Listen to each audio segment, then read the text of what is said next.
¿Usted la maneja la cámara de ahí? No. Tengo una crítica constructiva. A ver, te escucho. Quiero ver el video, por ahí usted escribe una pizarra y señala así, pero no se ve. Por eso digo. En general, cuando escribo en la pizarra, no se me ve a mí señalando. ¿No? No se entiende que explica, por eso un motivo de que estoy acá. ¿Cómo que no? Está bueno el motivo. Pero no manejo la cámara. La cámara, en principio, es más bien fija. Ahora la cámara debería enfocar a mí, a la pantalla más o menos, y al grupo de alumnos que esté sentado adelante, con Fausto, por ejemplo, que aparece siempre. No, profe, créeme que la cámara no se apunta a mí en todos los videos. ¿Cómo? Por eso, pero parece ser, digamos, que la cámara es cuando no detecta movimiento o algo así, cree que no hay nadie, como que se resiste y se vuelve a mover hasta que enfoca a alguien. Porque la cámara es suficientemente inteligente para detectar personas en movimiento.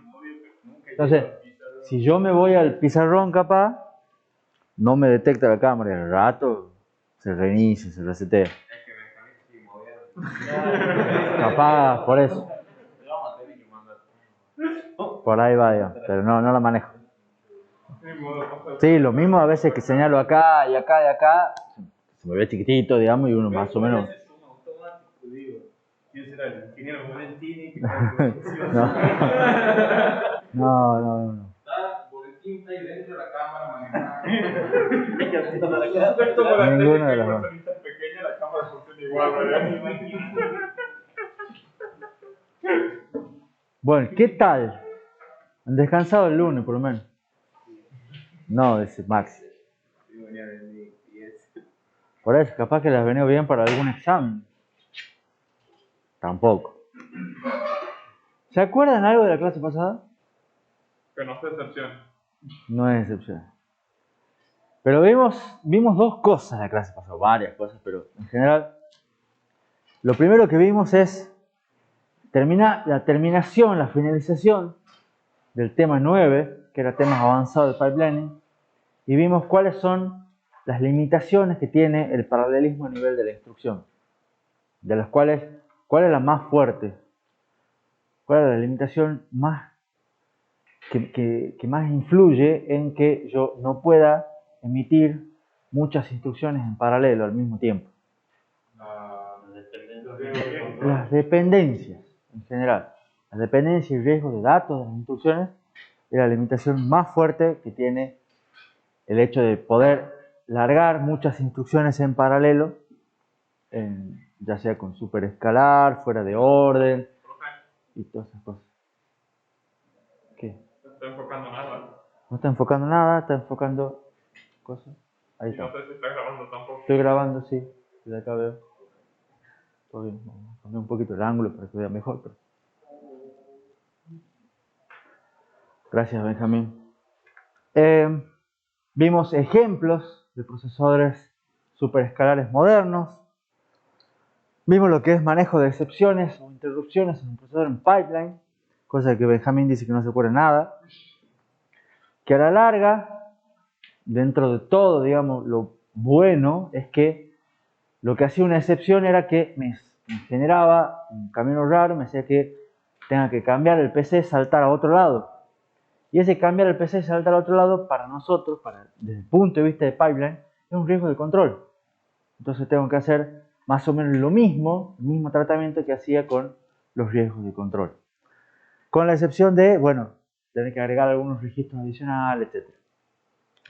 Lo importante era implementar lo que se conoce como interrupciones precisas. Yo les había dicho que era una de las propiedades importantes, que había que preservar el orden de las excepciones para preservar la corrección del programa. Interrupciones precisas es solamente analizar la más antigua, o sea, la que llega primero, la que entra primero del pipeline. Y eso se lo hace normalmente, no en todo momento, sino al llegar a la última etapa. Es la etapa de, si era un procesador superescalar, tiene una etapa de commit. En la etapa de commit es donde se evalúan las excepciones. En el procesador nuestro simple es en la etapa de write back. Y después con eso terminamos tema 9 y empezamos tema 10. ¿Cuál es la idea del tema 10? Mostrarles otra implementación más, otro diseño más, que también se basa en el ISA de RISC-V. De paso ustedes ven distintas implementaciones. Y esta es una implementación multiciclo. ¿Qué es una implementación multiciclo? Primero, que su objetivo principal no es performance. O sea, no apunta a que sea un procesador de alta performance ni ninguna de esas cosas. Entonces, una de las cosas que hace es reutilizar componentes. ¿Se acuerdan? Teníamos una sola ALU, que lo utilizábamos para un montón de cosas. Una sola memoria, que lo utilizábamos tanto para datos como para instrucciones. Y eso nos llevaba a tener que agregar otros componentes como registros intermedios, multiplexores adicionales, etc. Ahí volvemos a ver el IR, el MDR, que los recordábamos del SRC1. Bueno, ya vi que reutilizábamos unidades funcionales y la idea acá, de vuelta, es dividir la ejecución en pasos, que los pasos sean balanceados, que trate de usarse una unidad funcional al mismo tiempo, o si se utilizan dos, que no sean secuenciales, que sean totalmente en paralelo el uso de esas dos. Y la idea es que de esa manera cada paso se ejecute en un único ciclo. Y ese ciclo depende de, la duración de ese ciclo depende de el paso más largo. Igual que era en pipeline. ¿No? Pero la diferencia ahora es que las instrucciones van a tener una duración variable. Hay instrucciones que van a demorar 3 ciclos e instrucciones que van a demorar 5 ciclos. Y otras que van a demorar 4. 3, 4 y 5 ciclos.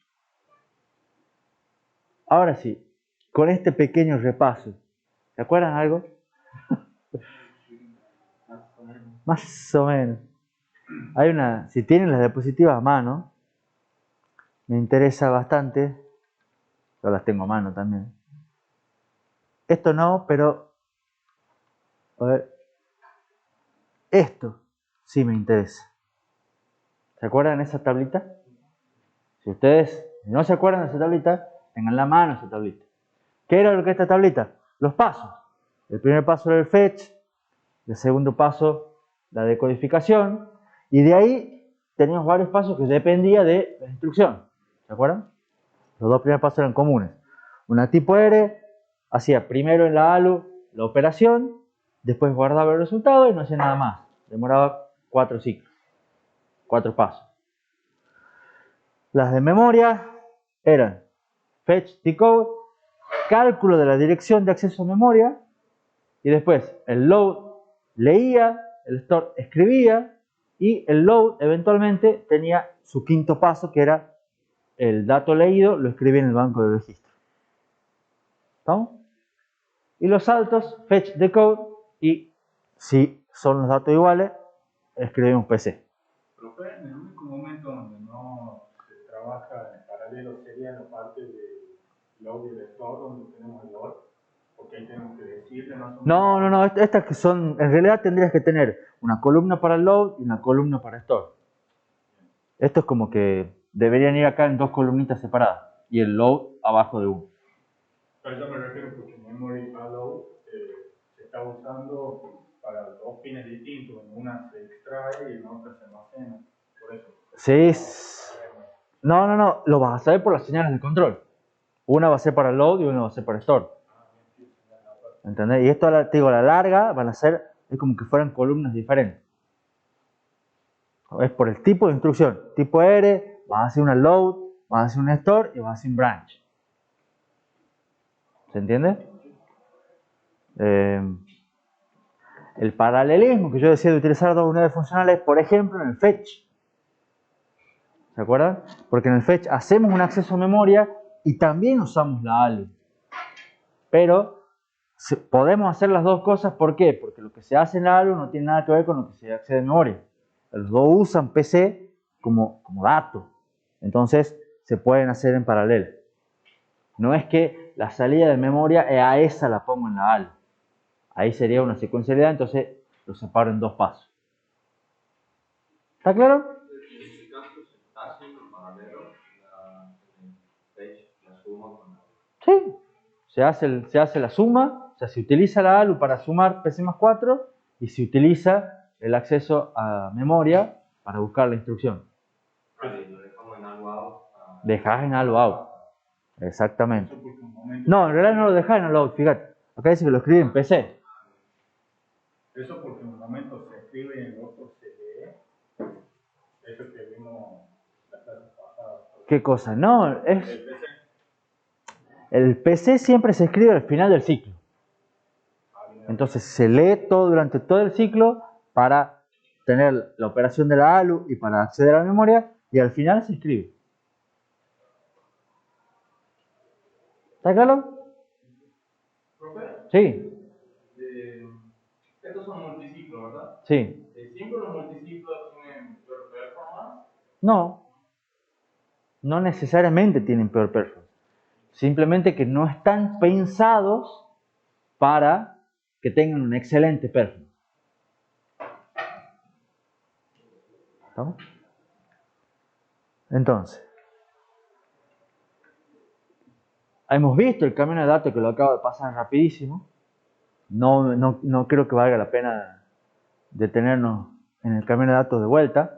Pero de vuelta los pasos. Vemos el RTL, vemos el camino de datos y después venía diseñar el control. ¿Se acuerdan? Eso hemos hecho con el uniciclo y hemos hecho con el segmentado. Ahora pasa que, ¿cómo hacemos con el diseño del control? Vamos con lo mismo. Primero identifiquemos las señales.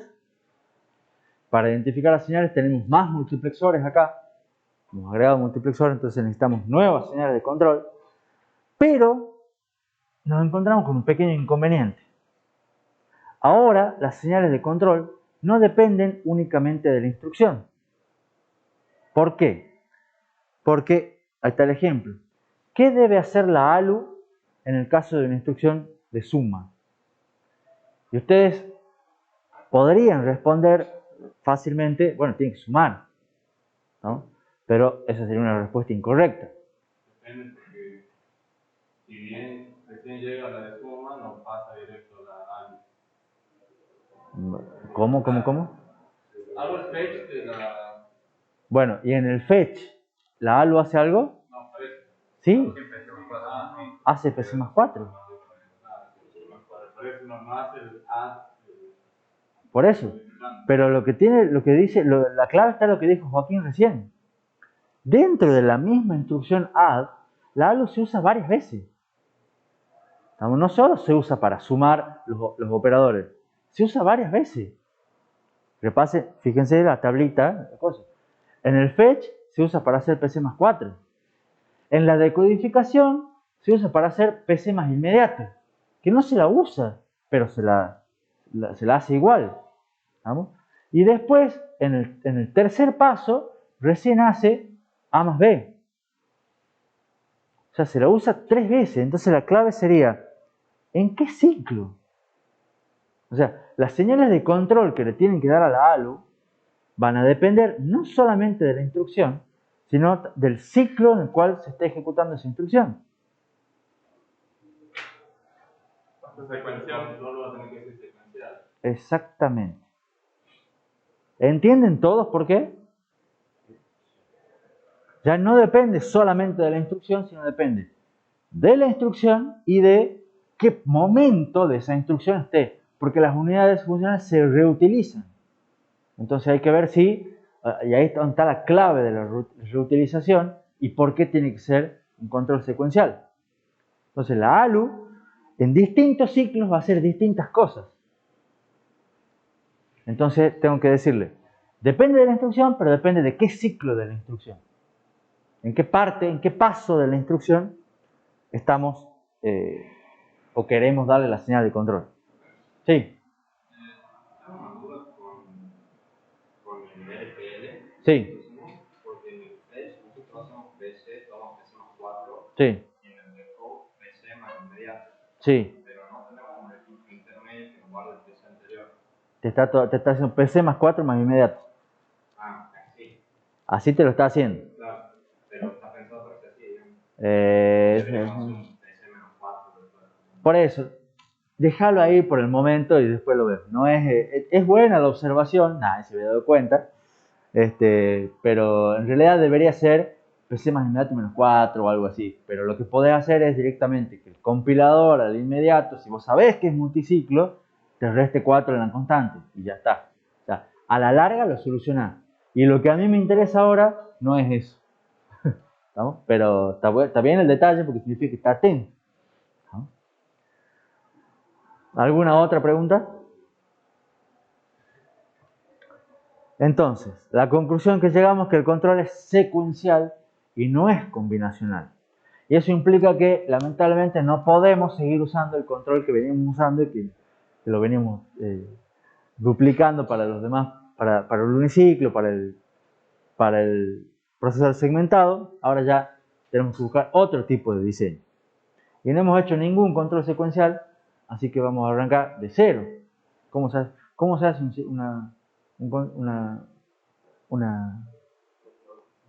control, una cosa? Normalmente con máquinas de estado finito. ¿Y cómo se sintetiza una máquina de estado finito? Y hay que empezar con el mapa de Carnot y con todas esas cosas. ¿Se acuerdan? Del diseño lógico.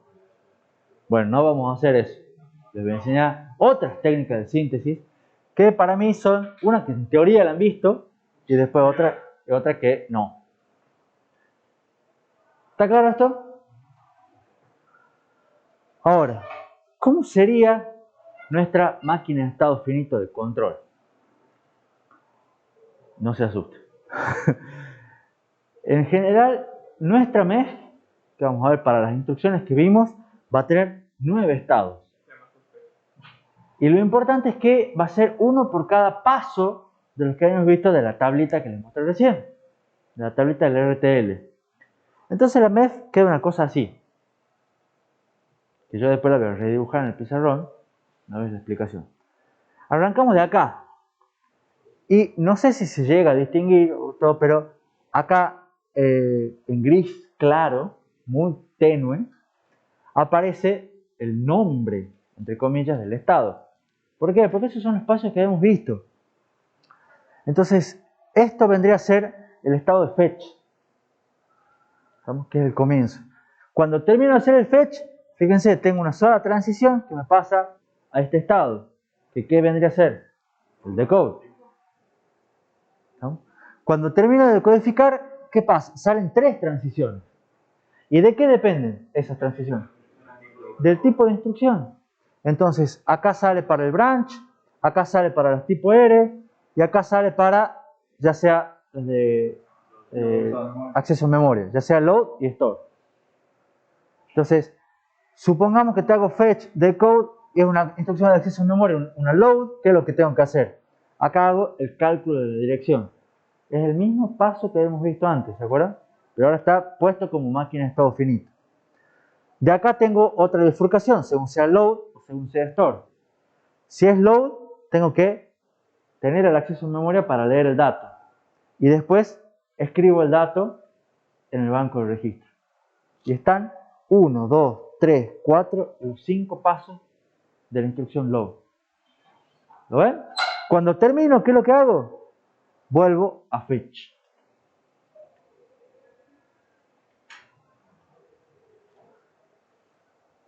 Si es un store, tengo fetch, decode, cálculo de la dirección de acceso a memoria para el store y vuelvo por la flechita a fetch. Si es una tipo R, fetch, decode, la ejecución real de la tipo R, guardo el resultado y vuelvo a fetch. Son los 4 pasos. Y si es un branch, fetch, decode, resolución del branch y vuelvo a fetch. Es poner en un diagrama de estados finitos los pasos que habíamos visto en la tablita del RTL. Sí. ¿Cómo se ve el control de la operación del árbol tipo R? Porque ahí veo que no es como igual para todos los niveles. Perdón, ¿cómo es la pregunta? O sea, ahí es algo Sí. tipo R es 10. Sí.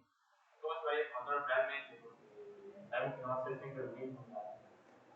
En realidad, ALUOP 10, si vos te acordás cuando diseñamos el control de la ALU, era hacer lo que está en el campo función. Entonces, esto va a ser siempre lo mismo. Porque los tipos R dependían del campo función, ¿te acordás? Y les habíamos dado siempre este valor que era, fíjate en el campo función. Y el 0, 0, este era sumar. Y el 0, 1, acá era restar. Profe, entonces yo puedo diferenciar cuando estoy entre un log y un store por el campo función también es lo mismo. No, no es por el campo función, porque la diferencia entre el log store es por el opcode. Pero según eso, dice ahí el opcode es 0, 0. ¿Dónde dice que el opcode es 0, 0? Cuando pasas al segundo estado, ¿A dónde? Cuando paso de dónde a dónde. a ver el decode pasa al log store y tiene una log 0, 0. Pero esto es porque esto lo estás diciendo a la ALU que sume. ¿Para qué? Para hacer el cálculo de la dirección. ¿Y por qué la luz es 0, 0 en C? ¿Por qué la LUOP es 0, 0 en el fetch? Pregunta Mateo. ¿Por qué la LUOP es 0, 0 en el decode? Pregunta Mateo. Porque sí la estás usando. La estás usando para hacer PC más inmediato. ¿Está? Y fíjense, ¿qué es lo que estamos haciendo dentro de cada estado? En cada estado, sí, las salidas dependen únicamente del mismo estado. O sea, cada estado me dice acá cuáles son las señales de control que tengo que activar. O sea, cuando estoy acá, en este estado que le puse número 5, tengo que activar la señal de control memWrite para escribir y la señal de control de instrucciones o datos en 1 para que tome datos. Si ustedes se fijan en el multiplexor S, me va a decir escribir memoria tomando como dirección la salida de la ALU. ¿Memwrite también tendría que ser igual a 1? Sí, eso es memWrite. Que no tenga ahí es que la estás activando. Fíjate que es lo único que tiene memWrite. ¿No? La estás poniendo en 1. Memwrite igual a 1. ¿Se entiende? Entonces, en cada estado yo pongo las señales de control que debo especificar en ese estado. Todas las demás son o ceros o indiferentes. ¿Se acuerdan cómo se llamaba una máquina de estado finito en el cual los estados dependían únicamente del estado? Es una MEF de estilo Moore, bien Luján. Siempre Luján habla poco, pero cuando habla da la respuesta exacta. ¿Se acuerdan que había dos tipos de máquinas de estado finito? Máquina tipo Mealy y máquina tipo Moore. Esta es una máquina de estilo tipo Moore, que son un poco más fáciles que las tipo Mealy. Ahora, ¿qué más? Fíjense, bueno, lo que vimos, siempre que termina los estados, digamos, cuando termina la ejecución de una instrucción, siempre se vuelve a fetch. ¿Está? Yo ahora voy a copiar en el pizarrón, cambiar un poquito, como a mí me gusta dibujar esa máquina de estado finito. Esto es un 0, esto es un 1, este es el 2 que es bien, y de acá tengo la 3, sí, la 4 para acá, acá tengo la 5, esto viene por acá tengo 6 y 7, acá tengo la 8. Y usted dice, bueno, es lo mismo. Que de hecho lo es. ¿Estamos? Pero ¿por qué me gusta dibujarla a mí así? Porque ahí está más compacto. Me entra en una diapositiva. Y así está en el libro además. Pero me gusta dibujarla así, ¿por qué? Porque se ve clarísimo, o se ve para mí un poco más claro, cómo es la transición entre estados. Y sobre todo se ve, ¿qué pasa si yo quiero agregar una nueva instrucción acá? Yo quiero agregar, por ejemplo, otra instrucción de salto, un HAL, un Jump and Link, o quiero agregar otro tipo de instrucción nueva. ¿Cómo hago para agregar una instrucción nueva? Vamos por el RTL. Entonces, ¿qué va a hacer en el RTL? Fetch the code. Y después, ¿a dónde voy a tener que ir? Probablemente a un estado nuevo. Entonces, ¿cómo sería un estado nuevo? Yo tendría que poner así y pondría un estado 9 que hará eventualmente, supongamos, un estado 10. Esto ya es su posición. Y después, ¿qué es lo que hace? Vuelve fetch. ¿Estamos? Entonces, agregar instrucciones es hacer más ancho este diagrama.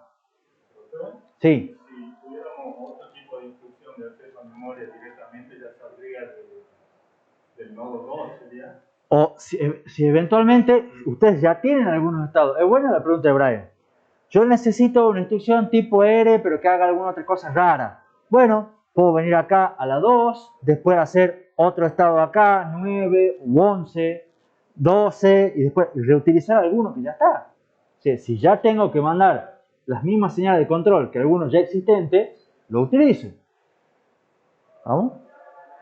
Pero fíjense que esto me permite, inclusive, supongamos que yo ponga otra instrucción nueva acá y pongo 11, 12, 13, 14, 15.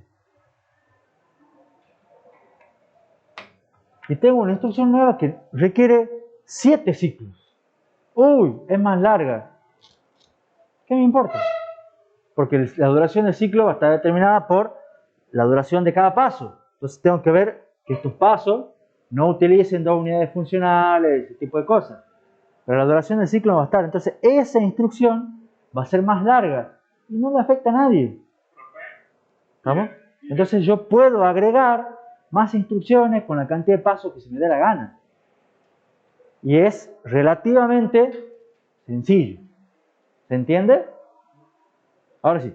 Después yo podría hacer esto en paralelo. O sea, poner varios de estos procesadores baratos. Sí. Y digamos, si yo tuviera que ejecutar el caso 3 y el caso 5, pero el mismo caso 2, podría ser que uno lo ejecute hasta el 2 y después podría ser que uno ejecuta el 3 y el otro el 5. Como poder, quizás se podría. Pero ya te estás metiendo en optimizaciones de cómo hacer esto más rápido. ¿Estamos? Y eso yo no digo que no se pueda, sino que no es la idea por el momento. O sea, eso te lo voy a tomar en el parcial, pero no te lo voy a enseñar ahora. Ya.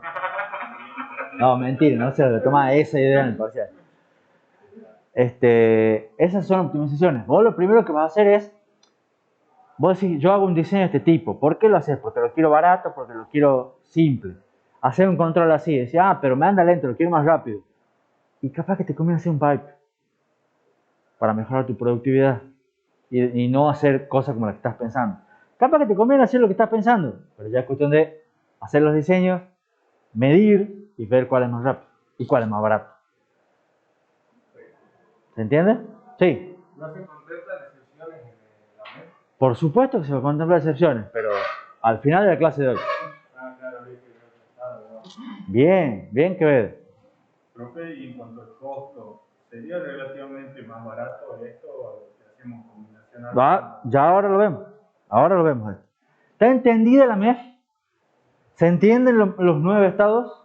¿Se entiende por qué es tipo Moore y por qué es bueno que sea tipo Moore? Sí, ¿a quién dijo?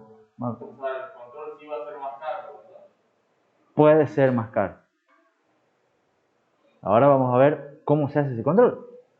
¿Cómo se implementa una MEF? Vamos, de vuelta, ya les he dicho. ¿Cuál es la implementación tradicional de la MEF? Ustedes tienen que empezar con los mapas de Carnot, con las condiciones de indiferencia, bla, bla, bla, bla, bla. Y lo pueden hacer con... ¿Con qué pueden implementar la MEF? Fuerte. Contadores. Sí, ¿qué más? Latch, ¿qué más? ¿Cuál es más fácil? ¿Cuál memoria? Me gusta lo que acaba de decir Agustín, pero no tiene muy claro por qué, digamos. Creo que se podría tener memoria. Ustedes empezó viendo como síntesis con contadores, síntesis con registro de desplazamiento, síntesis con value, no sabe qué otro dispositivo más, hasta que al final les deben haber dicho, también se puede hacer con memoria ROM. Y con memoria ROM es lo más fácil que hay. ¿Está? Pero generalmente, ¿cómo es una implementación de una MEF? Tiene que recibir como entrada los bits del opcode y los bits del estado actual, porque tenemos que saber en qué estado estamos. Para codificar 9 estados, ¿cuántos bits necesitamos? 4. Y de paso me da margen para más estados. Necesito un registro de algún modo que me indique cuál es el estado actual, que me guarde el estado actual. Entonces, más o menos, esto es un esquema genérico, necesito mi lógica de control, que va a recibir los bits del opcode, de algún lado, del instruction register, ¿se acuerda que tenemos el IR? Bien, bien ahí, déjame. Vamos a recibir, mi lógica va a tener los bits del opcode, del IR, voy a agregar un registro nuevo de por lo menos 4 bits que me guarde el estado actual y la lógica va a tener que generar todas las señales de control que van al camino de datos más las señales de control de cuál es mi próximo estado. Entonces ese es un esquema genérico de cómo tiene que ser la MEF. Y ahí adentro es cuando ustedes ponen los contadores, registros de desplazamiento, latches, etcétera, etcétera, etcétera. O la memoria ROM. Profe, no usted también sería parte de... Sí, no entraba la flechita, pero son 7 bits de opcode.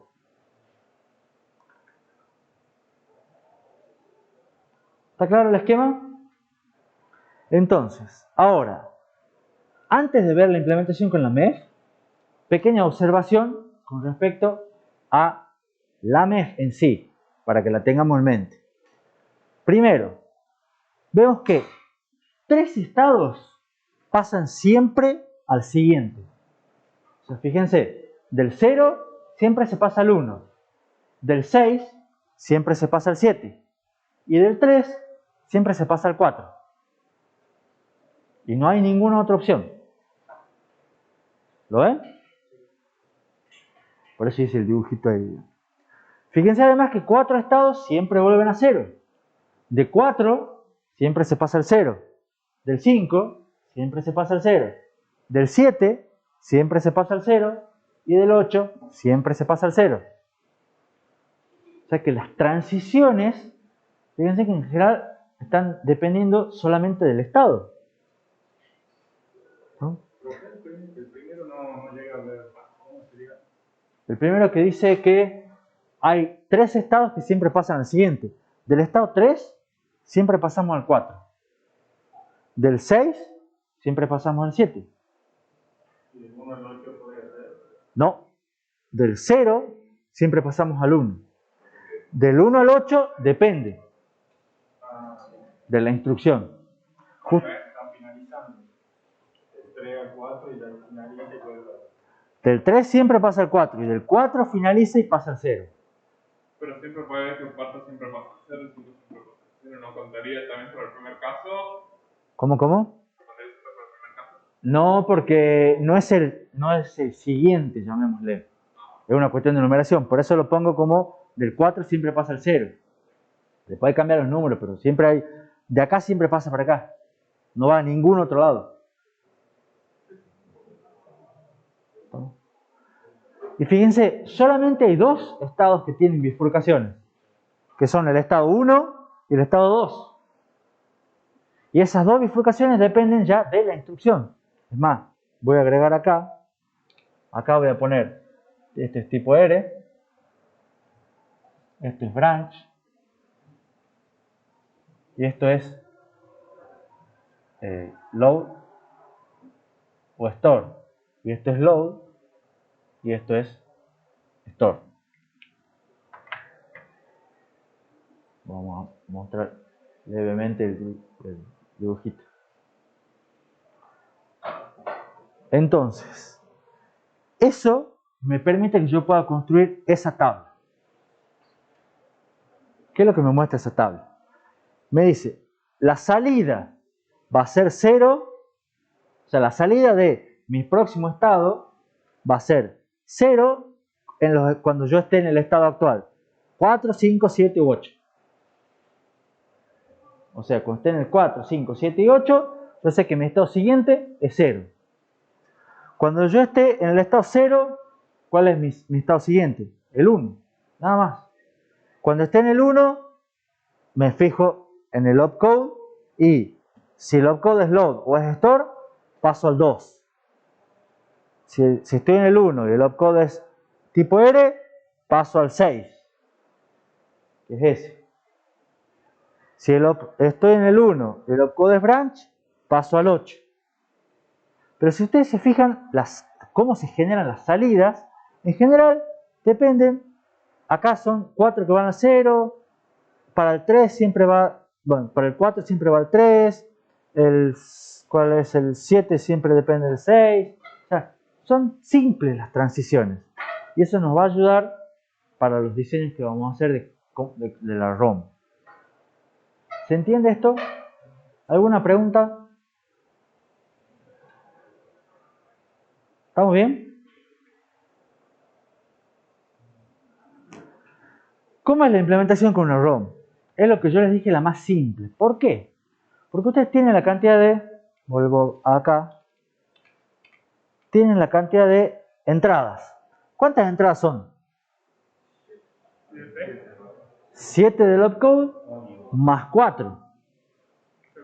Serían 11 entradas de direcciones. Y esas 11 entradas de direcciones tienen que generar todas esas salidas. Entonces, ustedes tienen 7 bits de opcode, 4 bits de estado, son 11 entradas. Puedo tener 2 a la 11, son 2048 direcciones diferentes. En alguna de esas direcciones voy a representar cada uno de los estados de la MEF. O sea, cuando se dé esta combinación de opcode y esta del estado, tengo que grabar en la ROM cuál es la salida que yo quiero que sea la salida de control. Para la salida necesito 16 salidas para el camino de datos, esas eran las que estaban en el camino de datos, más 4 para el estado. Entonces necesito 20 bits de salida. Entonces eso me genera una ROM de 2 a la 11 por 20. Son más o menos 40 kilobits. ¿Está claro? ¿Le parece mucho o le parece poco? Hoy en día no es nada. ¿Estamos? Sin embargo, vamos a ver que es bastante. ¿Por qué? Primero, bueno, poco usual el tamaño, porque uno ya lo va a pasar a bytes, porque las salidas que sean 20 de ancho no es tan común, entonces lo vamos a hacer de 24, que son múltiplos de bytes, y vamos a empezar a jugar con ese tipo de cosas. Pero esto no tiene en cuenta las condiciones de indiferencia, porque va a haber muchos opcodes y muchos estados que van a tener que tener grabado siempre el mismo elemento. ¿Por qué? Porque las transiciones son simples. Del estado 6 paso siempre al 7, independientemente del opcode. Entonces voy a tener todas las entradas que tengan estos 4 bits, 0, 1, 1, 0 y un 6, no me importa cuáles sean estas 2 a la 11, las 2 a la 7, voy a tener, ¿cuántos son 2 a la 7? 128. Voy a tener 128 entradas iguales. ¿Se entiende? Entradas exactamente iguales. Y así voy a tener un montón de cosas duplicadas y repetidas, porque no tienen en cuenta las condiciones de indiferencia. Y el tema es que si tuviese más instrucciones, me aumenta no solamente la cantidad de salidas, sino la cantidad de estados. Entonces me agrandan estos dos números, ¿estamos? Y se me hace más grande la ROM. Bueno, pero en este caso con una de 2 a la 14 debe sobrar. Con una 2 a la 14 debería de sobrar, sí. Porque hemos dicho que 40 es poco usual, o sea que usted busca una que sea tanto hoy y 2.14. Estamos de acuerdo. Pero sin embargo, también te dije al principio que acá el objetivo es, uno de los posibles objetivos es costo. Entonces sería mejor una más chica, no más grande. Por una cuestión que sería más barata. No sé si Ay. se puede conseguir una de 40.000 de forma más barata que una de 9.14. Capaz que sí, pero ya vamos a ver si se puede o no. La idea está acá, ¿se entiende la implementación inicial? Ahora, una mejora. Hacemos la mejora y después capaz que hacemos un recreo. La MEF es de tipo Moore. Las salidas dependen únicamente del estado actual. ¿No? Entonces, yo tengo que a la ROM anterior la puedo partir en dos. Y tengo una ROM, le vamos a llamar ROM 1, en los cuales los 4 bits de estado son los que me producen los 16 bits de salida para el camino de datos. ¿Se entiende? De esa manera, porque es solamente la salida del camino de datos dependen del estado actual, dependen solamente de los 4 bits. Como es el estado actual, genera señal de control. Y tengo la otra ROM 2, en las cuales si tengo los 11 bits de entrada, 7 del opcode, 4 del estado actual, pero esos me producen solamente los 4 bits de salida del siguiente estado. Entonces, el estado actual más el opcode me determina el estado siguiente. La separo en dos, porque lo puedo hacer. ¿Qué gano con esto? Fíjense, tengo la ROM 1, como tiene 4 bits de entrada, necesito 2 a la 4. O sea, va a tener 16 lugares nomás. Por 16 salidas. Y la ROM 2 va a tener los 2 a la 11, como teníamos antes, pero por 4 bits nomás. Entonces esto me da aproximadamente 8,25 kilobits. Y fíjense que con esta pequeña separación me estoy ahorrando un 80% del tamaño de la memoria. Aprovechándome del hecho de que la MEF es de tipo Moore. ¿Se entiende? Profe, ¿cómo hace para dividir? O sea, que sí o sí utilice 4 bits a la entrada y la otra 11. Y con cables. O sea, vamos de vuelta. Para. Son independientes. ¿Dónde estaba? No, ya me fui mucho. No. Ahí está. Yo voy a tener la ROM 1, va a recibir solamente estas entradas y va a generar estas salidas. La ROM, imagínense un rectángulo acá, si quieren, que reciba estas entradas y genere estas salidas. Imagínense acá otro rectángulo así, en el cual reciba todas estas entradas y genere estas salidas. Entonces, estas van a las dos ROM, obviamente. Van a ser parte de los 11 y las 4 de acá.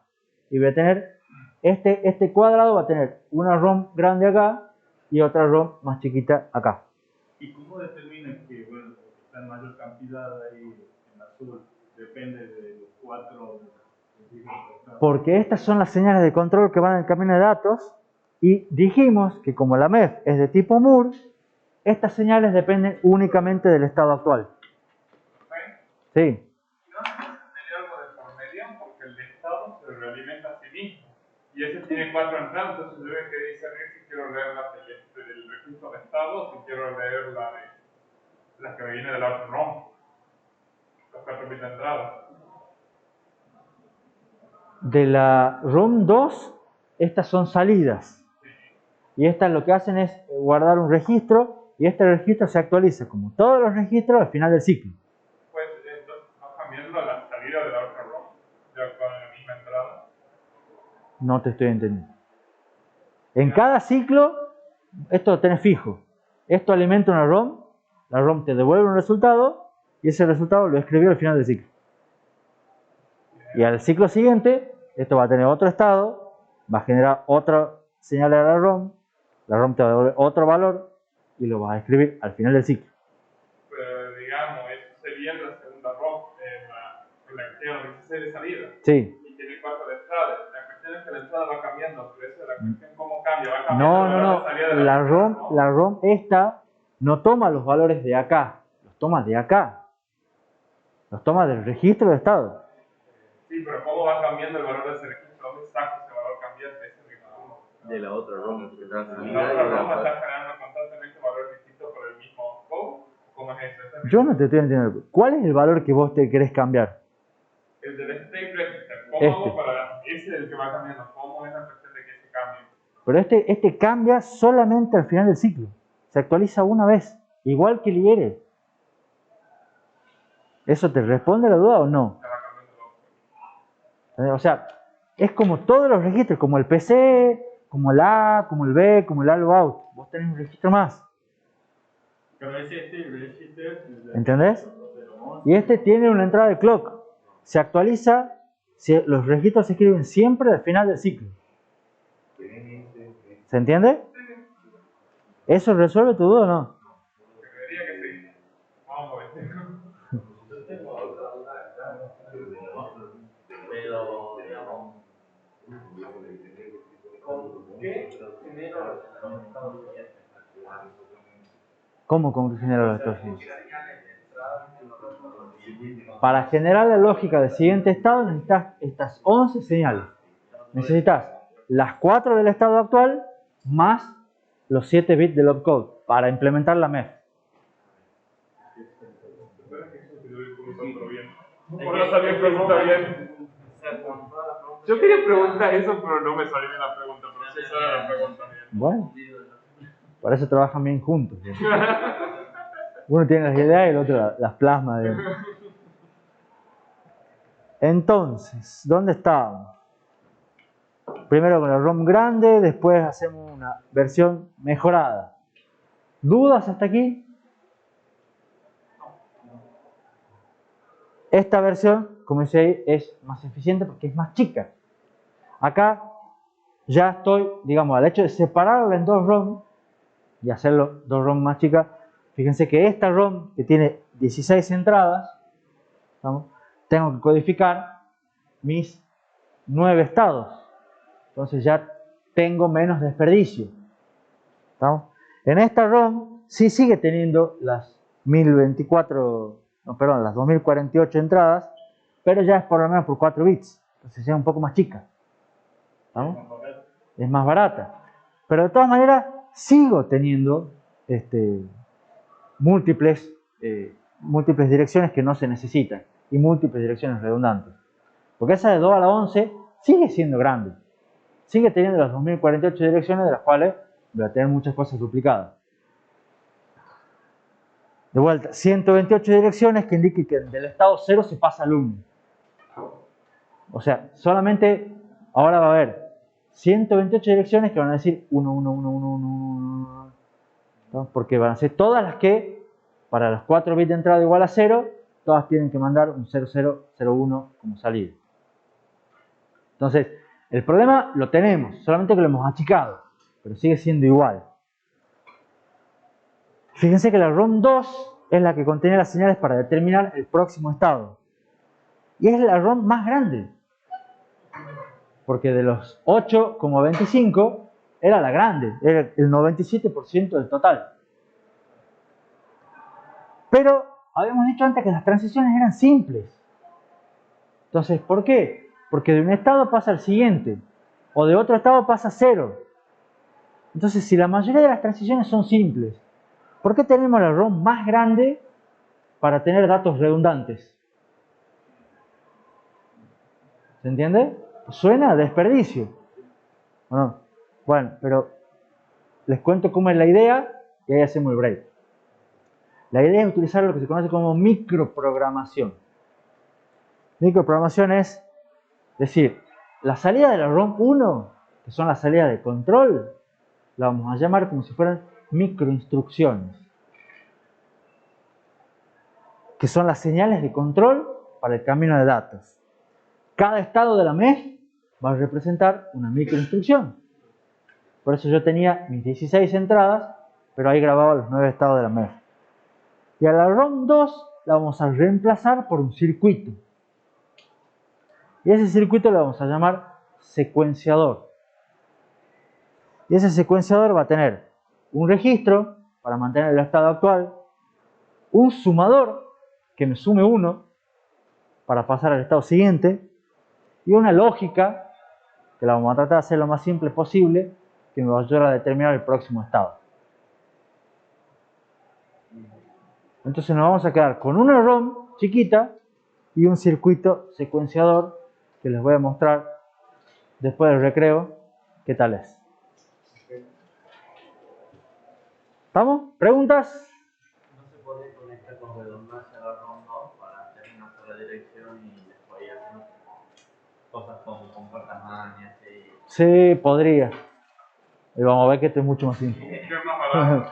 Vamos a ver que es mucho más fácil. Bueno, hacemos un break. Lo que tienen el sorteo de temas del concurso de ayudante de programación 1, por favor asistan al sorteo y vuelvan rápido. ¿Vamos? Bueno.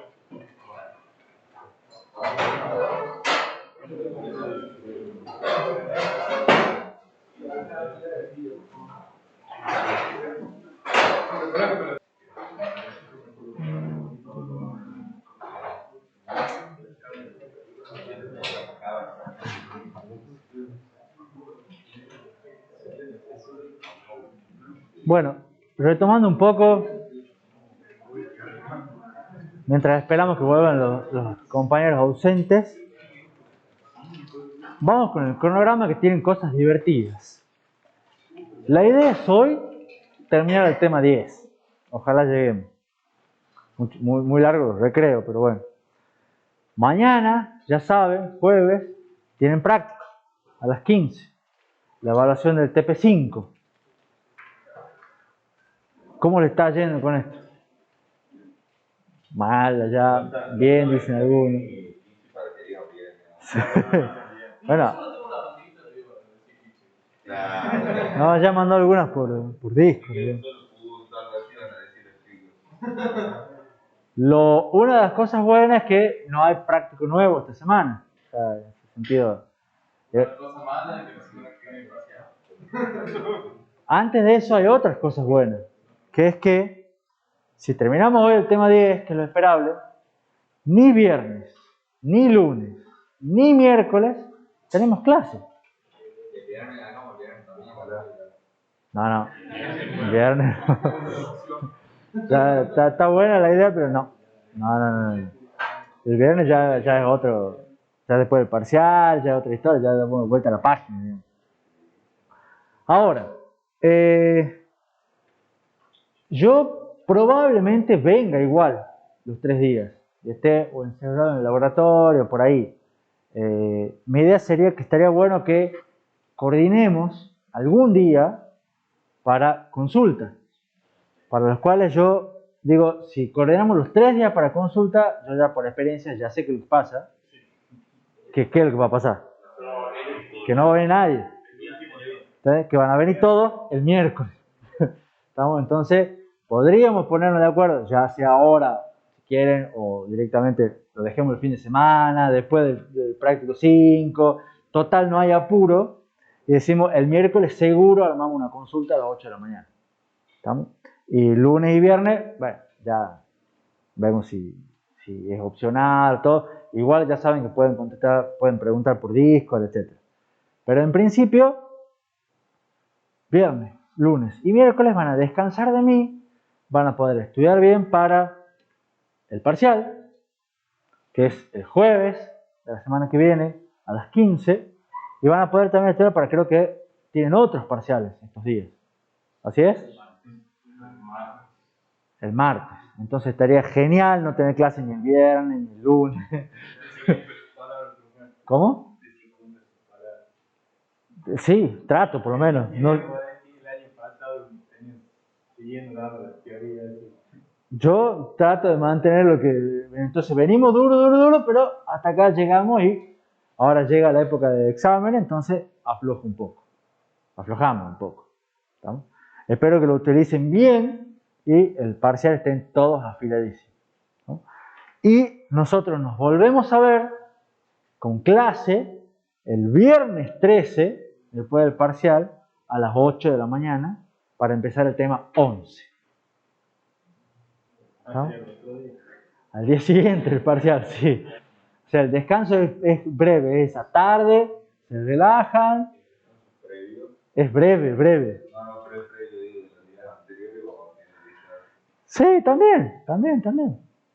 De todas maneras, para el parcial, siempre mi recomendación es que vengan fresquitos, digamos. O sea, traten de venir tranqui, duerman bien, no se queden despiertos. Bueno, cada uno tiene su ritmo, ¿no? Pero no es que pasen toda la noche haciendo ejercicio. Y de hecho, no, he hecho los ejercicios, el parcial de los 2 años anteriores, he vuelto a hacer todos los ejercicios prácticos, he conseguido el ejercicio de hace como 7 años y lo he hecho también. Eso a veces a algunos les sirve, pero no es mi recomendación.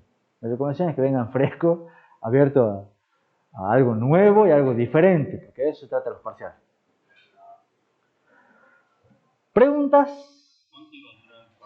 Más o menos 2 horas, va a ser de 3 a 5. Espero. Capaz que 2 horas y un poquito más. Por ahí. ¿Es recomendable hacer algunos ejercicios del libro o ya es muy... O sea, si tenés tiempo y ganas, hacelo. Seguro te va a venir bien. Yo te recomendaría más, por ejemplo, leer el libro. O sea, el hecho de leerlo al libro, porque el libro tiene la explicación al revés, tiene la explicación un poco más ampliada, entonces te va a generar, además el libro te va dando preguntitas así como, che, ¿qué pasa si esto? Y fíjate si esta otra cosa, y te va dando esas elaboraciones, esas preguntas de autoevaluación que te van guiando. Entonces, el mismo hecho de leerlo, el libro, para mí lleva una ayuda enorme. Si además querés hacer ejercicio del libro, dale, o sea, nunca está de más, digamos. Pero eso ya depende de, regulen ustedes la intensidad. ¿Alguna otra pregunta? Perfecto. Eso viene a ser un secuenciador. Habíamos visto que la idea era hacer una MEF, reemplazar la ROM 2 con un secuenciador. Y un secuenciador dije que tenía un registro de estado, que es el mismo registro de estado que teníamos antes, un sumador que sumaba 1 y una lógica, que ya vamos a ver qué tiene esta lógica. ¿No fue la ROM 2 era la que necesitaba los 11? La ROM 2 era la que necesitaba los 11. Esa era la idea, es sacarle y quedarnos con una sola ROM, en principio, que sea la ROM 1, que me dé las señales de control y reciba solamente los 4 bits de estado. ¿Ven? Estos tiene 4 bits, entonces esta recibe 4 bits de entrada. Esta es una ROM chica, 16 bits por 16 entradas de 16 bits. ¿Estamos bien? Y de acá el opcode viene para acá y acá tengo en mi lógica de selección, recibe los bits para ir a algún tipo de bit de control, los bits del opcode, o sea, estos van a ser los del estado, el estado y acá lo del sumador 1. Entonces, ¿cómo tiene que ser esta lógica de selección de estado? Por un lado de vuelta es los estados 0, 3 y 6, 0, 3 y 6 pasan al siguiente. O sea, lo que tengo que hacer es decir, sumame 1 al estado actual y tómame ese. ¿Estamos? Los estados 4, 5, 7 y 8 vuelven a 0, que es lo que hemos dicho. Del estado 1 se puede pasar al 2, 6 u 8, que es lo que está ahí en la MEF. Es una de las bifurcaciones. Y del estado 2 se puede pasar al 3 o al 5. Entonces, ¿qué es lo que veo yo cuando pongo así la lógica? ¿Que cuántas opciones tengo para la lógica de selección? Joaquín no se anima a decirlo, pero me hace por lo bajo.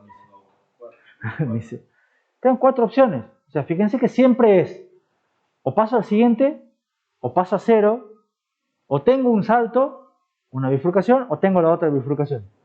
Hasta ahora no tengo más opciones. Y sí o sí tienen que elegir entre una de esas 4 opciones. ¿Qué es lo que harían para elegir entre una de esas 4 opciones? Un multiplexor. ¿Estamos? Entonces, ¿cómo es el detalle del secuenciador? Pongo un multiplexor, mi lógica de control de direcciones es un multiplexor de 4 entradas que tiene un 0 para las que tengan que decir mi próximo estado es 0. Entonces tengo un 0 cableado. La que sea el siguiente, tengo el sumador 1 y esto es la entrada de sumame 1. Y las que son saltos, lo único que hago son agregar, acá sí son 2 ROMs chiquitas, ¿estamos? Que tienen las lógicas para el salto. Van a tener la entrada van a recibir el opcode y van a decir cuál es el estado al cual tienen que saltar. Son 2 ROMs mucho más chicas. Yo me perdí en el diapo anterior, todavía no alcanzo a discernir cuál sería la ROM 1 y la 2. Esta es la ROM 1. La ROM 2 la sacaste. Y la reemplazás por todo esto. ¿Y por qué recibe 6 bits? No tendría que recibir 11. Recibe 6 porque es un error. Tiene que ser 7. Empecemos por ahí. Es de 6 a 0 el opcode. Son 7 bits del opcode. Y no recibe 11 porque los otros 4, digamos que vienen de acá. Entonces recibe solamente el opcode, 7 de acá, y serían 4 de acá. Y lo que vamos a ver es que no necesitas 4 ahora. ¿Por qué no? Ahora te muestro por qué no. Porque necesitas solamente elegir una de 4 opciones. Entonces, ¿cuántos bits necesitas para manejar un multiplexor de 4 entradas? 2 bits.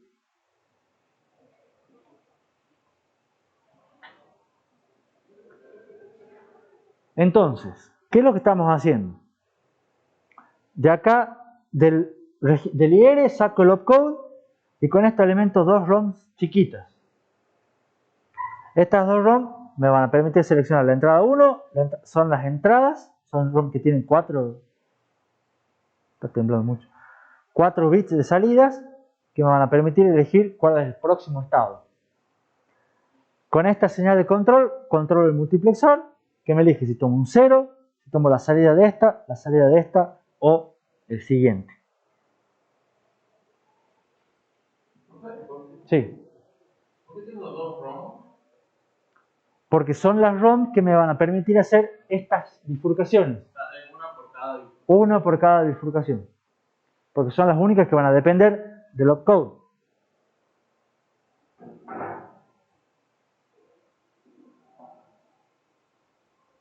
Pero ¿por qué tienen que ser 2 y no puedo poner una sola?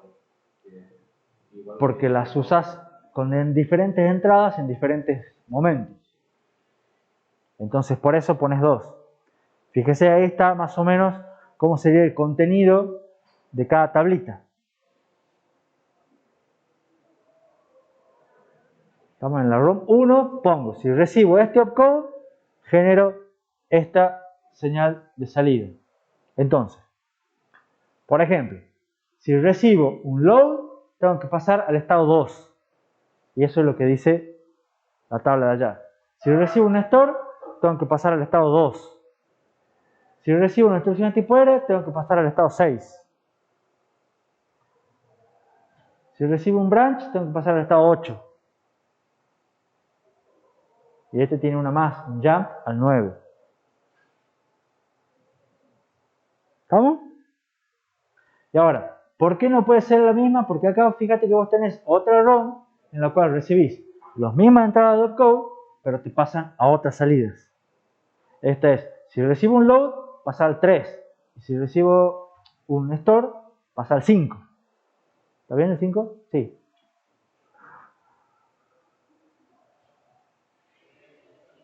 Entonces, reciben las mismas entradas, pero generan salidas diferentes. Por eso tienen que ser distintas.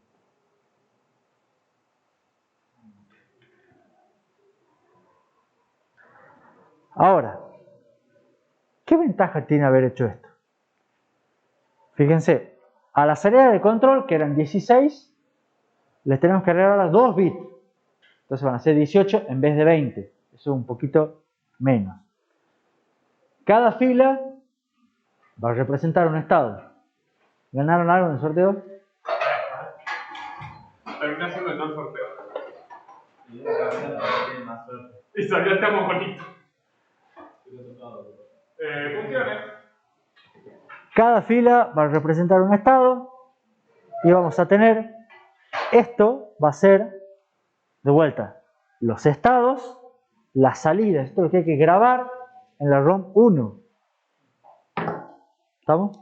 Y las salidas que van a controlar el multiplexor van a ser las que van a ser los bits que me controlan justamente el próximo estado. Repasemos en el diagrama anterior. Yo tenía con un 0, tomaba 0, 3, sumaba 1. Entonces, fíjense, del 0 tiene el 3 que es sumar 1, pasa al siguiente.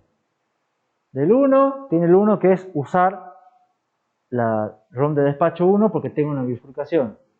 Del 2 tengo usar la ROM de despacho 2. Del 3 pasa al siguiente. Del 4 pasa a 0. Del 5 pasa a 0. Del 6 pasa al siguiente. Esto es una codificación de lo mismo que venimos viendo en las tablas anteriores.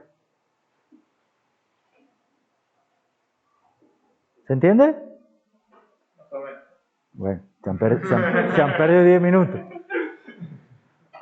¿Cómo queda el tamaño ahora?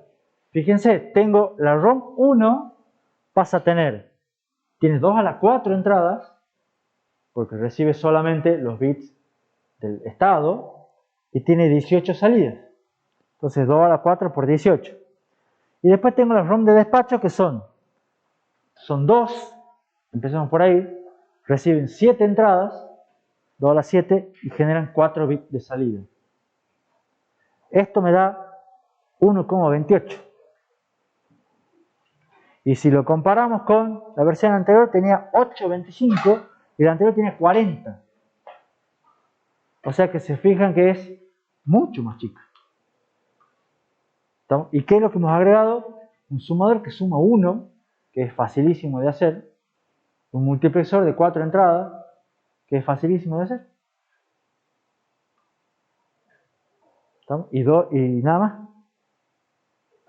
Entonces hemos pasado de los 40 kilobits iniciales a 8 y a 1. Este es 30 veces más chico. Pero más allá de que sea más chica, no es una cuestión de solo de tamaño.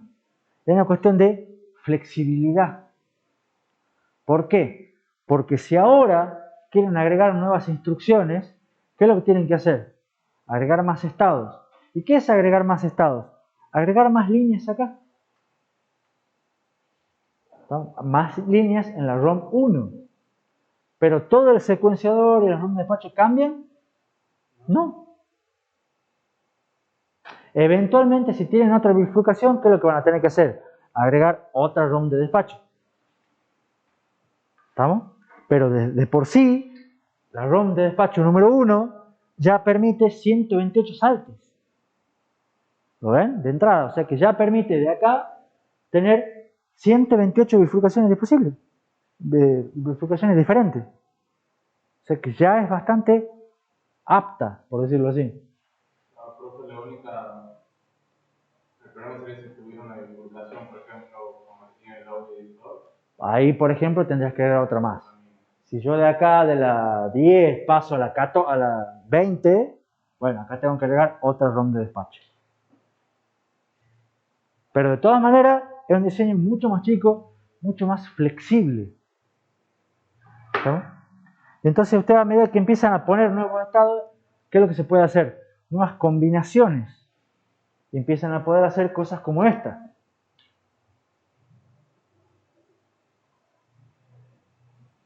Y hacen instrucciones que demoran muchos ciclos, pero porque hacen muchas cosas. Pueden hacer que accedan a memoria, sumen, vuelvan a acceder a memoria, vuelvan a sumar. Total, son reproducir varios de estos. Sí. En este caso sería mejor, no sería mejor, por ejemplo, separar dos programas distintas que no tengan También podría ser, ¿sí? ¿Entienden lo que dijo Máximo? Yo, por ejemplo, yo en vez de esto, podría duplicar el estado 2.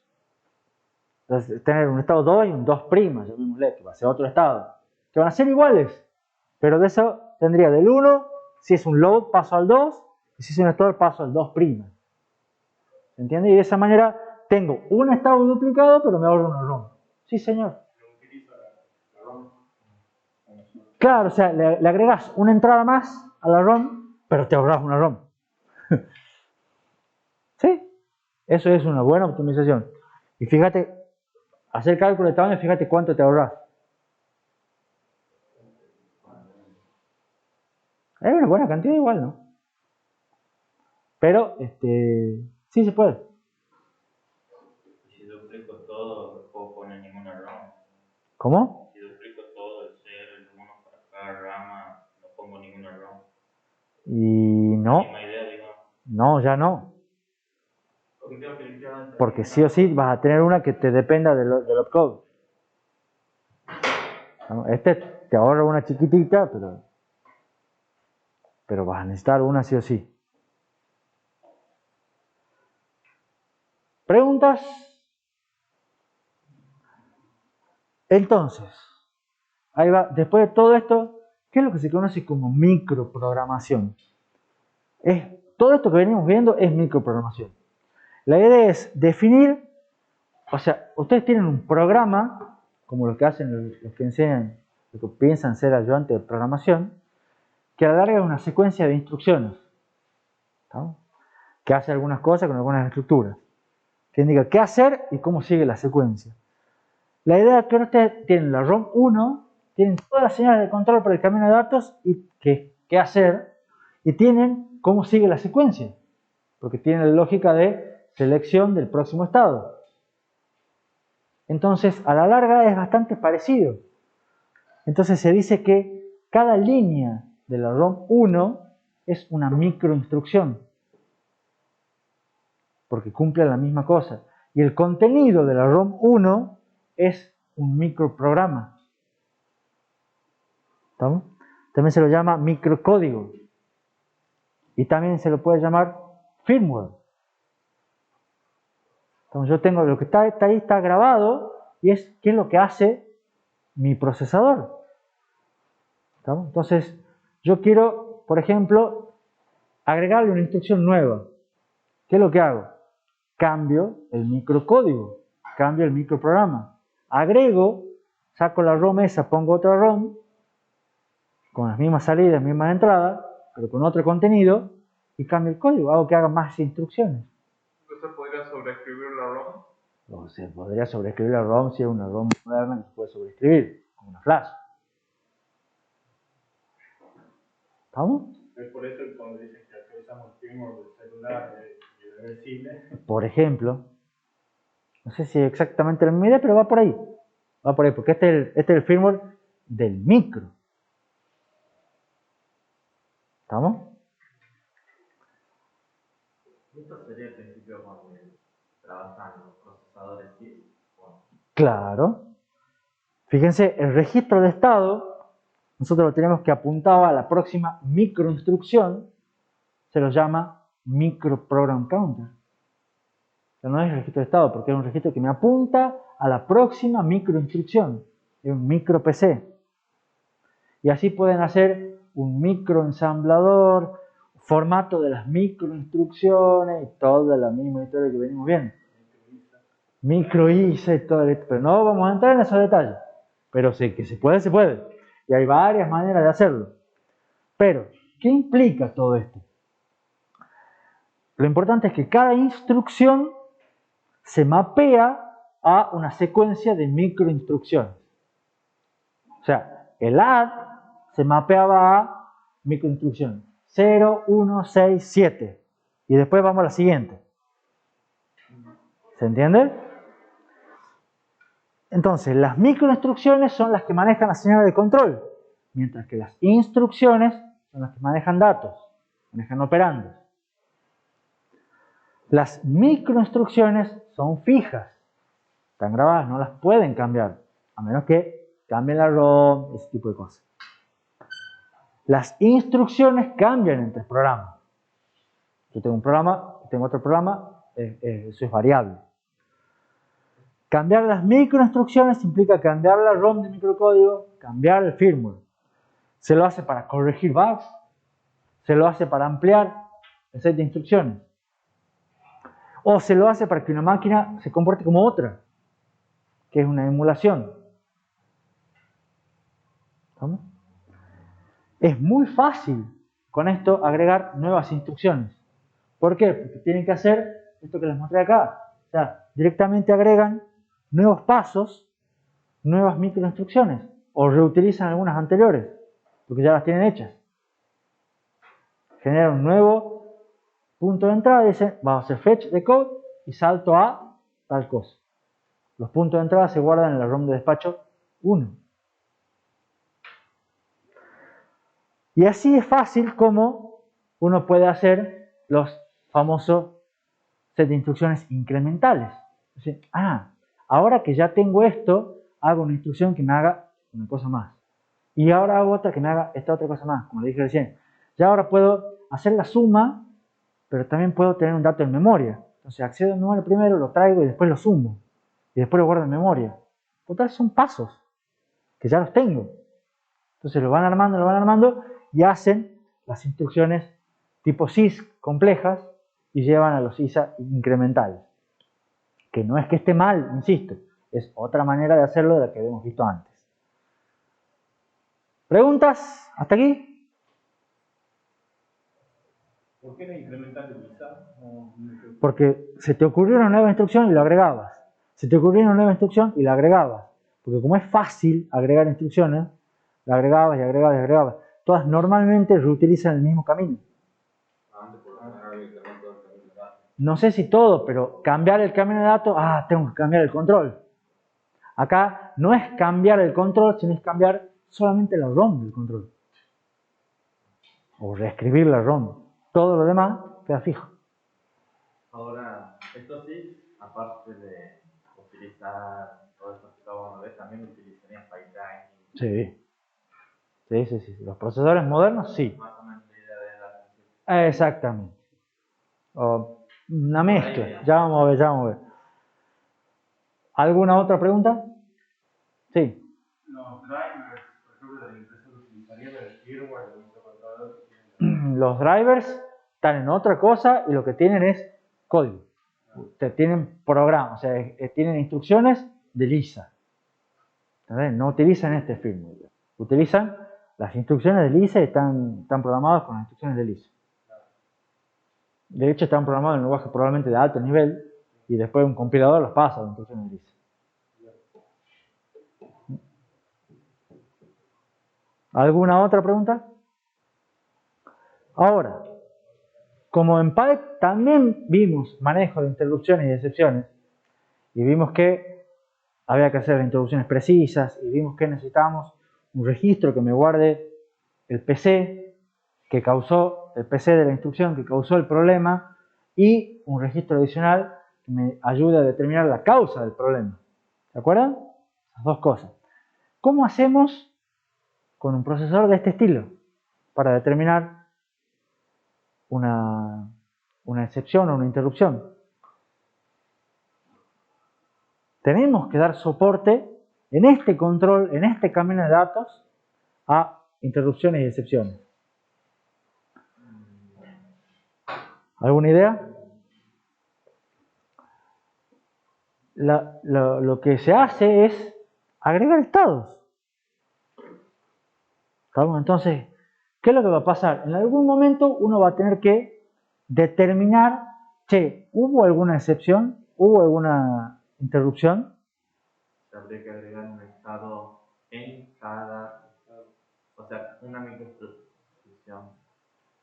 Por ejemplo, vamos a un caso de excepción fácil, que es el típico ejemplo del libro, que es el overflow. Se lo voy a poner cuando haga la suma, en los casos de suma. ¿Cuál me puede dar overflow? Los R. Bueno, en realidad también lo... Pero no solamente los R. Por ejemplo, este estado, este no me puede dar overflow. ¿Se acuerdan qué pasaba acá?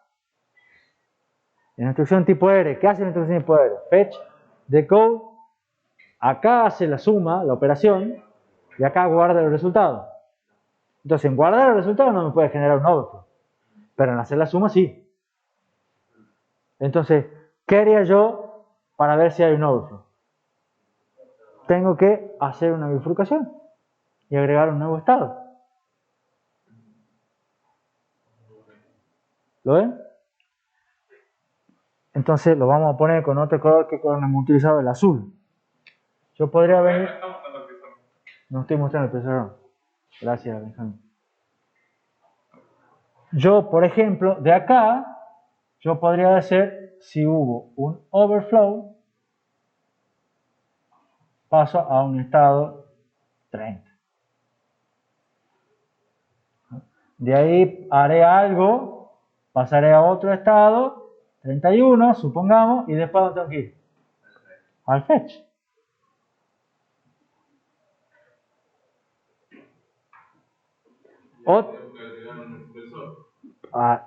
Ya se verá cómo cambia. O alguna ROM de despacho o alguna otra cosa. ¿Estamos? Ahora, otro ejemplo. Acceso inválido a memoria. Ustedes quieren acceder a memoria y la dirección no es válida o no tienen permiso o alguna de esas cosas. ¿Cuáles estados acceden a memoria?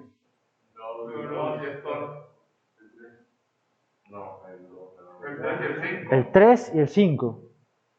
¿Nada más? Decilo, Máximo, ¿cuál?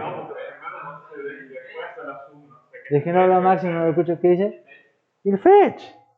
En el fetch también se accede a memoria. Entonces, de esos estados van a salir y van a tener que ir a dónde. Y capaz que vayan hasta el mismo 30. ¿Estamos? Pero a la larga van a tener que salir nuevos estados. Sí. Y en el 1 cuando se hacía esa suma anterior del salto, no se acuerda, la suma que era por la duda. La suma, sí, de PC. Podrías dar un error, un overflow, alguna cosa así. Sí, bueno, por eso. Ustedes tienen que determinar qué estados pueden generar cuáles excepciones y de ahí hacer los saltos correspondientes. Profe, el no de esto sería después del 2 de otra educación. Sería en realidad de la 3 o de la 5, que son las que pueden generar excepciones. La 3, la 5 y la 0 son las que pueden generar las excepciones de acceso inválido a memoria. En principio habrá que ver qué es lo que hace que haga el estado 30, que yo lo puse como 30, pero sí, podría ser el mismo. Podría ser todo el 30. Y ahora, si llega una interrupción externa, ¿cuándo la reviso? Yo recibo una interrupción de un timer. ¿Cuándo me fijo? Yo puedo interrumpir acá. Al comienzo de cada ciclo, antes de espera. ¿Por qué no puedo interrumpir acá? Todos contestaron que no. ¿Por qué no? Porque estoy en el medio de la ejecución de la instrucción. Hago fetch, decode, execute. Entonces, si me llega una interrupción acá, ¿qué tengo que hacer? Terminarlo. O sea, si es un store, supongamos, la termino y después, antes de ir a fetch, reviso. Che, ¿tengo una interrupción externa? Sí. Entonces, hago lo que tenga que hacer. Y de ahí voy a fetch a buscar directamente el vector de interrupción o el manejador de interrupción. Sí. Te había dicho que tenemos 500 excepciones, capaz que van todas al estado 30, por ejemplo. Sí. ¿Puedo tener que en un estado, o sea, que varios estados puedan ir al mismo, aparte de que va a ser? Y sí, ahora estás teniendo varios estados que van al mismo, que es el fetch. Vos podés tener otros varios que vayan al mismo lugar. Depende, insisto, de cómo hagas tu estado 30. Normalmente es común, porque ¿qué vas a hacer en el 30? Vas a guardar PC en un registro extranjero, vas a guardar la causa de la excepción en un registro especial, vas a hacer eso. Y vas a pasar a donde está el handler, el manejador de interrupciones. ¿Estamos? Profe, no está con la diapositiva. Gracias, Benjamín. Entonces, ¿qué es lo que tengo que hacer en la MEF? Agregar estados. que a la larga, vamos de vuelta, es agregar microinstrucciones, agregar líneas en el ROM 1, en el ROM de microcódigo. Y son bifurcaciones en los estados que pueden generar excepciones hacia nuevos estados que guardan el PC y la causa. Y luego otro estado que me cargue el PC con la dirección del manejador de excepción. Y siempre, por supuesto, hay que tener en cuenta que las instrucciones con problemas no escriban los registros. O sea, no modifiquen el estado de los registros ni de la memoria. O sea, si el store me genera acá una excepción por dirección inválida, yo no puedo escribir en memoria. ¿Está claro? Porque la dirección es inválida. No puedo hacer el paso 5 porque ya me generó un problema. ¿Preguntas?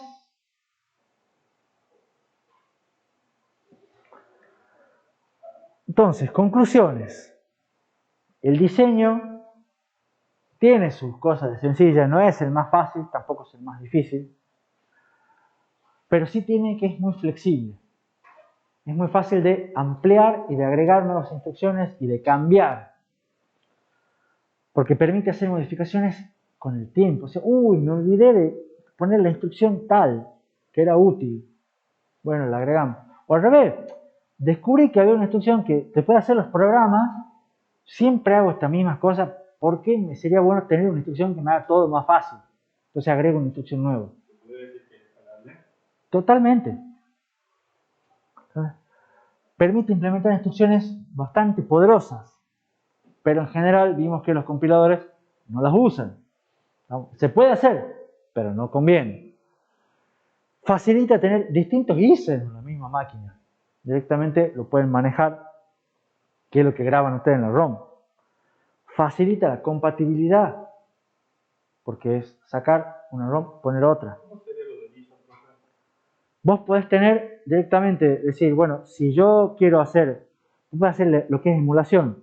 Al principio decís una MEF, ¿qué ISA querés hacer? ¿El ISA 1 o el ISA 2? El ISA 1, listo, salta para acá. Y empezá a ejecutar, imagínate,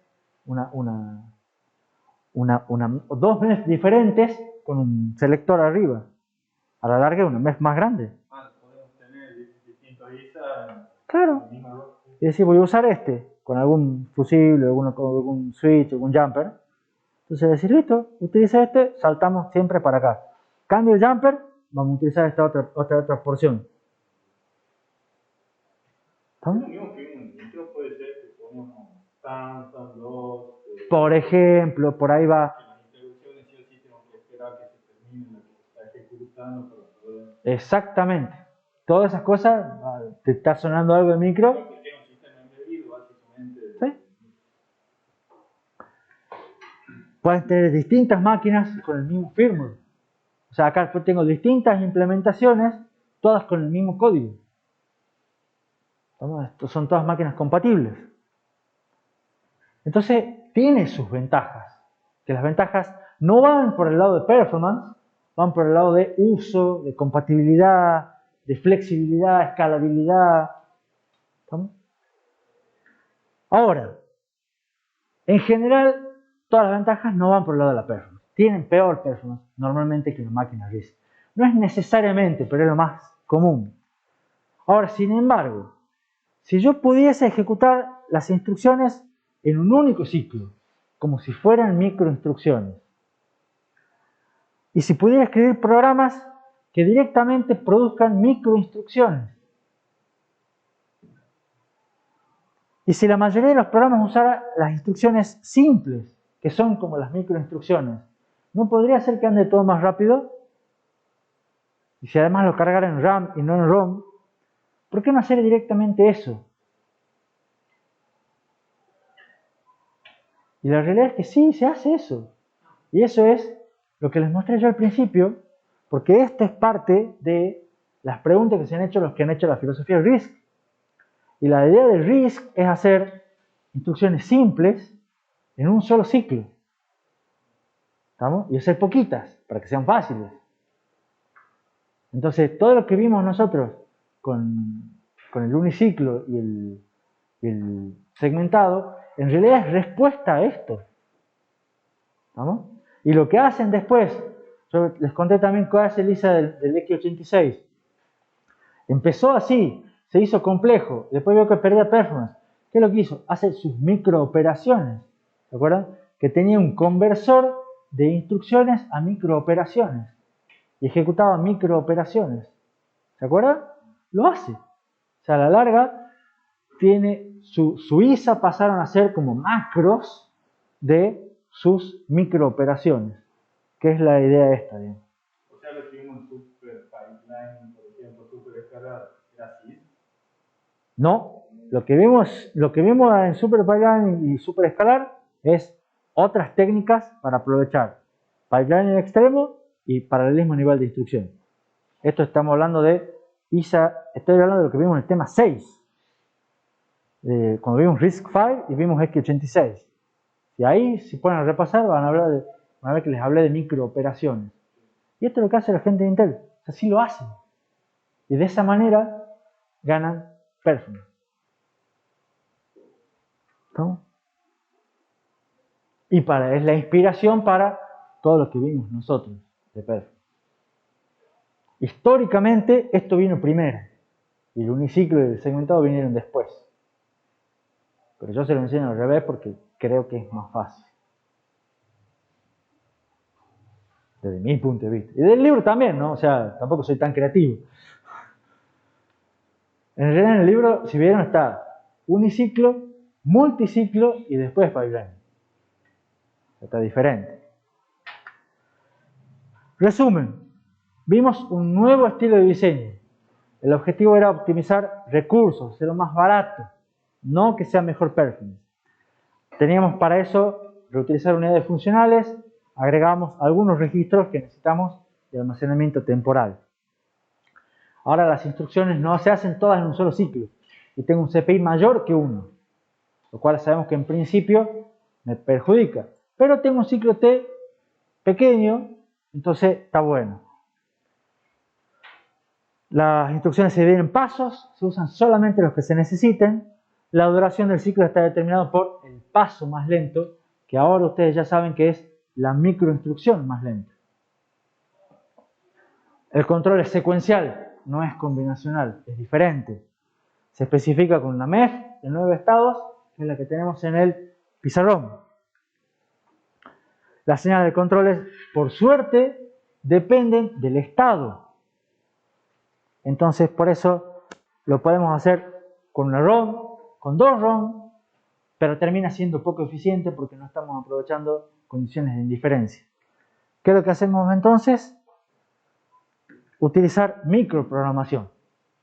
Microprogramación es una técnica para implementar el control en un diseño multiciclo. Microprogramación es una técnica de implementación de una MEF. Digamos que no la han visto en diseño lógico porque era bastante compleja para diseño lógico. ¿No? Pero sigue siendo eso, es una manera de implementar una MEF. Cada estado de la MEF es una microinstrucción. Tenemos una ROM que contiene un microprograma y toda la otra lógica se hace con un circuito que se denomina secuenciador, ¿no? Que tiene un sumador, un registro de estado y multiplexores y eventualmente ROM de despacho. Es mucho más simple, eficiente y flexible que cualquier otra implementación basada en tabla de verdad. Cualquier. ¿No? Les garantizo. Y también se la usa no solamente en los micros X86, sino en otros micros más pequeños que no necesitan performance, tienen este tipo de control. Porque es más fácil y más flexible. Y hay muchos micros dando vueltas, o sea, el procesador del proyector, por ejemplo, no sé qué micro tiene, pero capaz que no necesita performance. Entonces, pongamos uno de estos. ¿Se entiende? Porque hace siempre lo mismo. Proyector ni más, nada más. Entonces estamos llenos de bichos que implementan un control de este tipo. Ahora sí, diapositiva de agradecimientos. Y nada más. ¿Preguntas con el tema multiciclo? Yo quisiera implementar un pipeline Oh, y tengo cada. Yo tengo una cantidad de variables, ¿verdad? cada institución pasa por distintas cantidades de estados. Sí. Tendría mucho espacio vacío. Pero Sería complicado implementar un pipe de esto, sí. Creo que se podría, pero yo empezaría por otro lado. Pero sí, te generaría un montón de huecos. ¿Cómo? ¿Alguna otra pregunta? El viernes no tenemos clase. No tenemos clase ni el viernes, ni el lunes, ni el miércoles. Y Y no hay parcial de jueves. el parcial es el jueves que viene a las 3 de la tarde. Y lo que habíamos dicho con los chicos más o menos es, como ustedes rinden hasta el martes, si no me equivoco, era que yo por más que venga o no venga, eso ya después lo veo, digamos, pero no tiene mucho sentido venir lunes y miércoles, no va a venir nadie a consulta. Entonces directamente hacemos, ¿cómo? Viernes y lunes, perdón, viernes y lunes.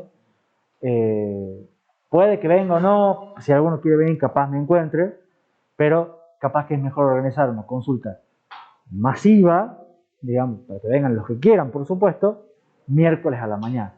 Entonces el miércoles la hacemos fija, igual voy a confirmar por Discord, por las dudas o si no vengo alguno de los días, también voy a avisar por las dudas alguno quiera venir, pero en principio sería consulta el miércoles a la mañana, a las 8, parcial jueves a las 15 y el viernes de la semana siguiente, 13, arrancamos de vuelta con las clases. O sea que después del parcial vamos a tener 2 días más en teoría. No, parcial el jueves y el viernes clase. Una hora después. Profe, ya no quiere tener teoría. Pero ¿qué no era que estaban buenas mis clases? O ya no. Por lo visto, para útil no, profe. Pero es que no le cansa las clases. Sí, que no cansa su clase, profe.